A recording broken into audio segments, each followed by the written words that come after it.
Well, how y'all are? It's your buddy George Jones down here, brag about it, guns and ammo. We've got a gun that we're going to show. I would have loved to have gotten out to the range and been able to do hey, I got this old used gun on it, but it's a customer's firearm that they've ordered for their collection, so I can't take it to the range and shoot it, but I can show it off. Yeah. This is a Webley MK6. This is a standard service revolver for the British and colonial military for many years. This gun was actually, I think this gun is post-World War I, but they had a version of it in World War I. This is actually the MK6 up here.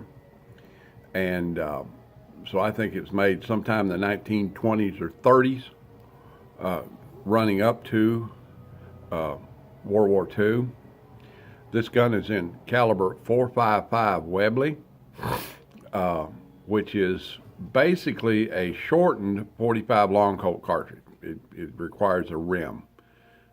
I think these guns will shoot the .45 ACP auto rim cartridge. It's a pretty interesting gun overall. The safety features of it is it's a double action revolver. You notice that big firing pin right there. It actually has hammer rebound. Okay, the hammer rebounds every time you shoot it to keep the firing pin off of the primer. It has a lot of lock work and so forth on the outside of the gun that you don't normally see on a modern revolver. A lot of the ejector mechanism and so forth is on the outside of the gun. People wonder what this is for, and it has it on both sides of the frame in front of the cylinder.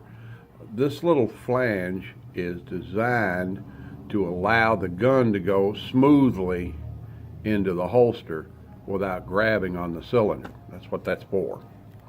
So these little guys here are basically holster guards.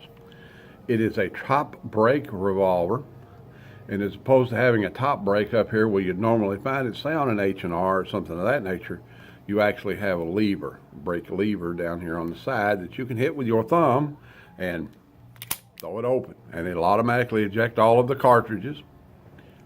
So if you fired one or two, you have to dump them out in your hands, sort the empties out from the live ones, and reload the gun.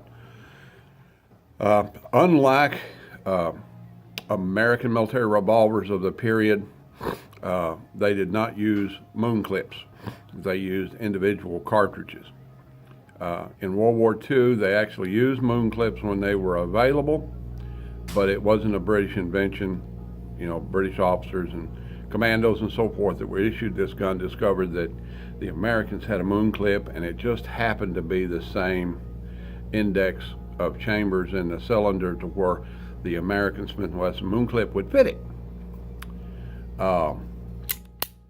Front sight is raised, and then it has a front sight blade in it that's held in place by a small screw.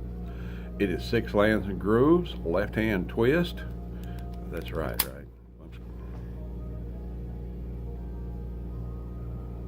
Ain't this one. This is 6 lands and grooves, right hand twist. This particular gun was manufactured by Webley in Birmingham, England. There's a Birmingham Arms Works version of this thing. There is a Royal Enfield version of it, and a BSA, like the motorcycle, British Small Arms version of it. This particular one has brown Bakelite grips on it that are nicely checkered and has a nice little diamond accent right there, which is actually there to give a little reinforcement to the screw arrangement. That's what that diamond is in there for. This Bakelite is, it probably needs all the help it can get. But it is a very well-made military revolver pre-World War II. You could probably beat somebody's brains out with this thing if you run out of ammunition. You could probably make it pretty hard. The sights on it are very straightforward. You have this little blade in front, which is square on the top, and you have a square V notch in the rear. I've fired these guns in the past. They're pretty interesting shooters. This one is very tight. Generally, the joint right here on a gun this age is pretty well badly worn, but this one it's pretty tight. That's a pretty good gun. It's completely military and correct, except for someone has removed the lanyard ring from it. When the customer comes to pick up this gun, I'll advise him that I can get that lanyard ring and replace it and put it back on there. And overall, pretty cool old gun. This gun has quite a bit of value in the condition it's in. It has lost the very little bluing on it, and this gun was originally blued. I don't know if this gun's been reblued somewhere down the line. I don't think it has. It has a pretty good military finish on it. You can still see in these guns, you can see a few machining marks in there that haven't been completely polished away. Of course, these guns were designed by, in a country where elegant handguns was not a big deal, and designed for military service. Overall, Webley MK6, pretty cool gun. I wish I could take it to the range. I wish I could find some 4.55 Webleys to go in it.